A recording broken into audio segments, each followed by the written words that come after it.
Welcome to our channel Numeric Wisdom. And இன்னைக்கு நம்ம class 10 state board syllabusல theorem 1 basic proportionality theorem பார்க்க போறோம். இதுக்கு இன்னொரு நேம் வந்து Thales Theorem அப்படினும் சொல்வாங்க. இல்ல சிம்பிளா BPT இப்படினும் சொல்வாங்க. சரிங்களா? இதுல நமக்கு எப்படினாலும் கேட்பாங்க. தியரம் 1 ன்னு கேட்பாங்க, இல்ல பேசிக் ப்ரொபோர்ஷனாலிட்டி தியரம்னு கேட்பாங்க, இல்ல தேல்ஸ் தியரம்னு சொல்லுவாங்க, இல்ல பிபிடி ப்ரூஃப் பண்ண சொல்லுவாங்க, இல்ல ஸ்டேட்மெண்ட்டை கொடுத்து போட சொல்லுவாங்க. ஸ்டேட்மெண்ட்டை பார்த்த ஒண்ணும் நமக்கு தெரியணும். சரிங்களா? பித்தாகரஸ் தியரம்ல நம்ம பெர்பெண்டிகுலர் லைன் வரைவோம் இல்லையா? பித்தாகரஸ் தியரம்ல நம்ம பெர்பெண்டிகுலர் லைன் வரைவோம். இங்க parallel லைன் வரைய போறோம். ஓகே, அதுதான் இந்த ஸ்டேட்மெண்ட். இந்த ஸ்டேட்மெண்ட் பெர்ஃபெக்ட்டா எழுதணும். ஸோ அதனால நான் உங்களுக்கு கட் பண்ணி கொடுக்குறேன். ஸோ அந்த மாதிரி எழுதுங்க. a straight line, இதுதான் straight line. இதுதான் straight line. சரிங்களா? a straight line drawn parallel to a side of a triangle. ஏதோ ஒரு சைடோட ட்ரையாங்கிளோட சைடு இதுவா இருக்கலாம். நம்மளுக்கு ட்ரையாங்கிள் வந்து திருப்பி இதே மாதிரி கொடுப்பாங்க. இல்ல இப்படி கூட கொடுக்கலாம் ட்ரையாங்கிள், இல்ல இப்படி கூட கொடுக்கலாம் ட்ரையாங்கிள். ஸோ ட்ரையாங்கிள் எப்படினாலும் இருக்கலாம். ஒரு ஸ்ட்ரெயிட் லைன் நம்ம டிரா பண்ண போறோம். அது வந்து ட்ரையாங்கிளோட ஒரு சைடுக்கு பேரலா இருக்கு. பேரலா இருக்குன்னா என்ன அர்த்தம்? ட்ரையாங்கிளோட அடுத்த ரெண்டு சைடையும் அது கட் பண்ண போகுது. ஸோ கட் பண்ண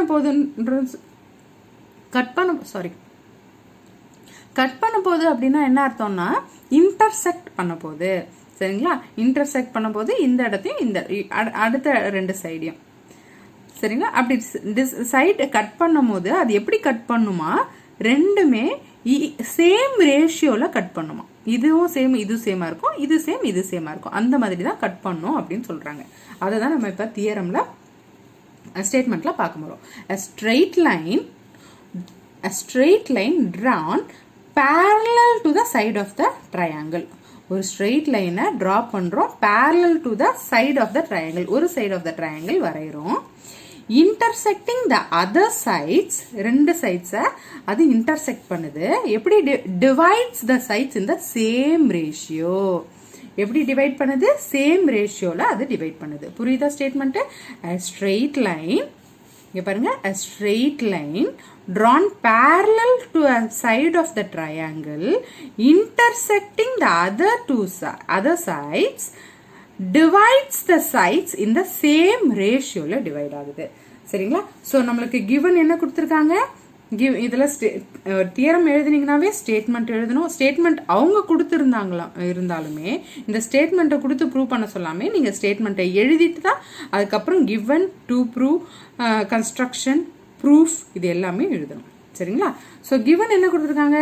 ஏபிசி ஒரு ட்ரையாங்கிள் அண்ட் டி வந்து ஏபியில் ஒரு பாயிண்ட்டு, இ வந்து ஏசி சைடில் இருக்கிற ஒரு பாயிண்ட்டு அப்படின்னு கொடுத்துருக்காங்க. என்ன ப்ரூவ் பண்ணணும்? AD by DB is equal to AE by EC. அந்த மாதிரி நம்ம ப்ரூவ் பண்ண போகிறோம். சரிங்களா? என்ன கன்ஸ்ட்ரக்ட் பண்ண போகிறோம்? parallel லைன் கன்ஸ்ட்ரக்ட் பண்ண போகிறோம். பிபிடிக்கு வந்து பேரலல், பித்தாகரஸ் தியரம்க்கு வந்து பெர்பெண்டிகுலர். ஓகே, ஸோ இப்போ ப்ரூஃப் பார்க்கலாமா? இங்கே நான் அந்த ட்ரையாங்கிளை வரைஞ்சி இப்போ இந்த மாதிரி parallel லைன்ஸ் நம்ம வரைஞ்சிருந்தோம்னா இன்னொன்று தெரிஞ்சுக்கோங்க. இந்த மாதிரி parallel லைன் வரைஞ்சிருந்தோம்னா அதோட கரஸ்பாண்டிங் ஆங்கிள்ஸ் வந்து சேமா இருக்கும். இது ஒரு 30னா இது 30, இது 60னா இதுவும் 60. அந்த மாதிரி கரஸ்பாண்டிங் ஆங்கிள்ஸ் வந்து நமக்கு சேமா இருக்கும். அதை தெரிஞ்சுக்கோங்க. இப்போ நம்ம ரெண்டு ட்ரையாங்கிள், நம்ம பித்தாகரஸ் தியரம் நான் ஆல்ரெடி உங்களுக்கு போட்டிருக்கேன். ஸோ பாருங்க, பித்தாகரஸ் தியரம்ல எப்படி நம்ம ரெண்டு கம்பேர் பண்ணமோ அதே மாதிரி இப்பயும் நம்ம இந்த பெரிய ட்ரையாங்கிளோட இந்த குட்டி ட்ரையாங்கிள் ஏபிசியோட ஏடிஇயை நம்ம கம்பேர் பண்ண போறோம். சரிங்களா? இங்க நம்ம ஏபிசின்னு ஆரம்பிக்கிறதால இங்க நம்ம ஏடிஇன்னு தான் போடணும். ஏஇடி போடக்கூடாது. ஏன்னா நம்ம கரஸ்பாண்டிங் சைட்ஸ் ப்ரொபோர்ஷனல்னு எழுதும் போது நமக்கு தப்பாகும். அதனால இந்த லைனை கம்பல்சரி ரொம்ப கேர்ஃபுல்லா எழுதணும். என்ன எழுதணும்? In triangle ABC and triangle ஏபிசின்னு ஆரம்பிச்சதால ஏடிஇன்னு தான் போடணும். சரிங்களா? ஏஇடி போடக்கூடாது, ஏடிஇன்னு தான் போடணும். ஓகே, இப்போ வந்து இதுல பாருங்க, இந்த ட்ரையாங்கிள்ல ஏ வந்து நமக்கு காமன் ஆங்கிள் இல்லையா? அப்போ போட்டுடலாமா அதை ஃபர்ஸ்ட்? ஏ ஆங்கிளும் இது என்னது? காமன்.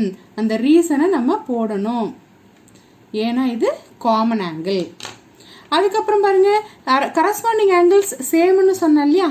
parallel லைன்ல கரஸ்பாண்டிங் ஆங்கிள்ஸ், இதுக்கு பேரு கரஸ்பாண்டிங் ஆங்கிள்ஸ். சரிங்களா? Corresponding angles equal. So angle D equal to angle B. அப்புறம் angle E equal to angle C. So இது ரெண்டும் வந்து என்னது? Corresponding angles.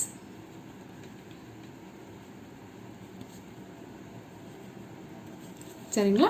ஸோ இப்போ மூணு ஆங்கிள் நம்மளுக்கு ஈக்குவலாக கிடைச்சிருக்கு. அப்படின்னா என்னது?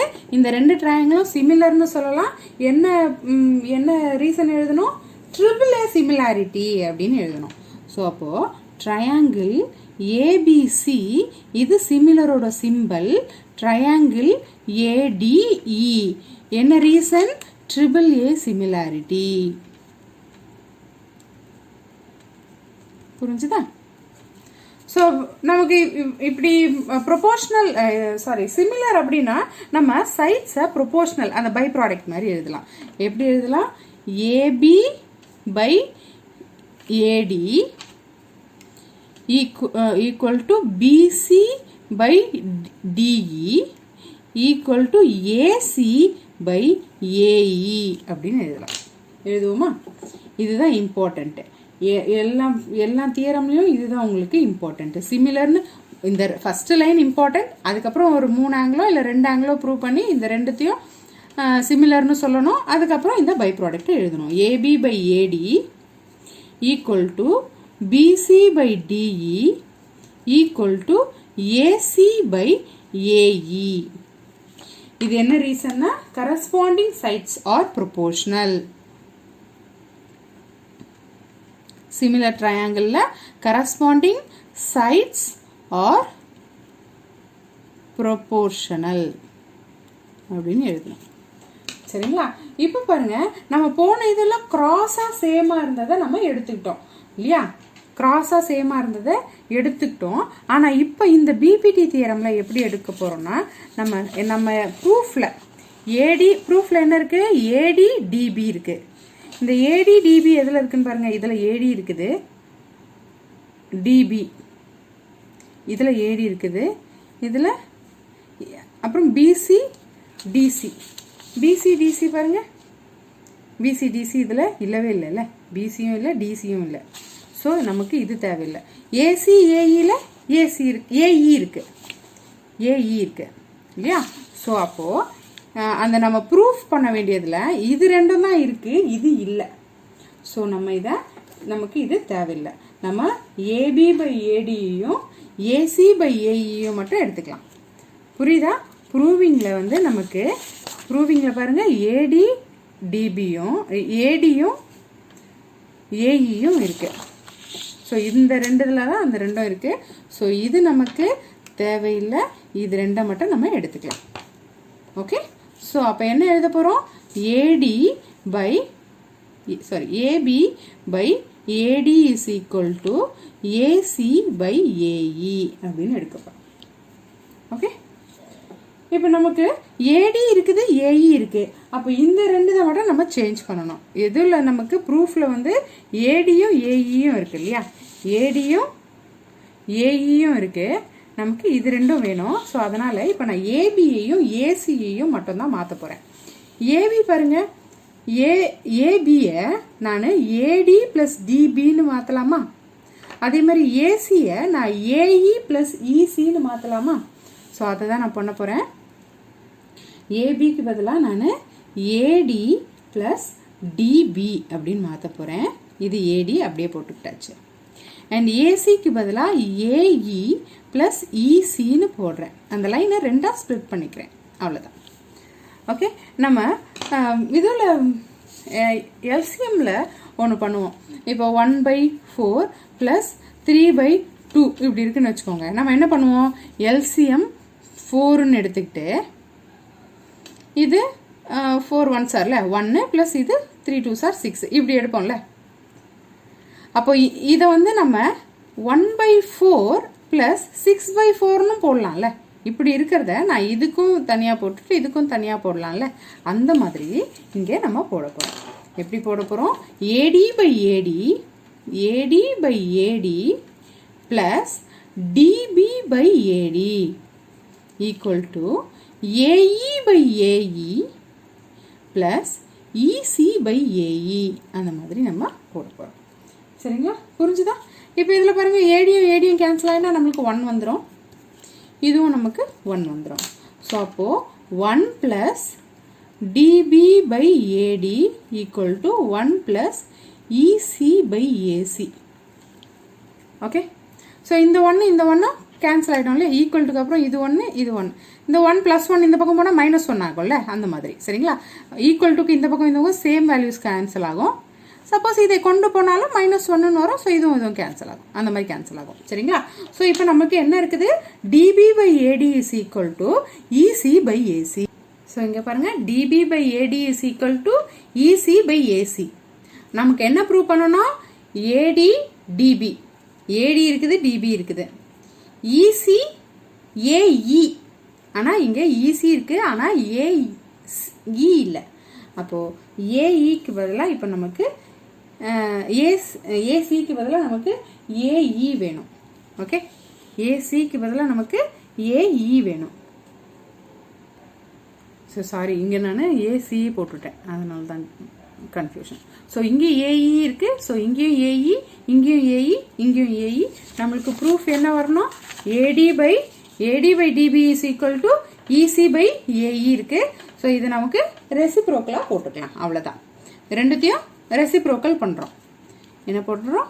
ரெசிப்ரோக்கல். சரிங்களா? ரெசிப்ரோக்கல் பண்ணும்போது என்ன வரப்போகுது? AD/DB is equal to AE/EC.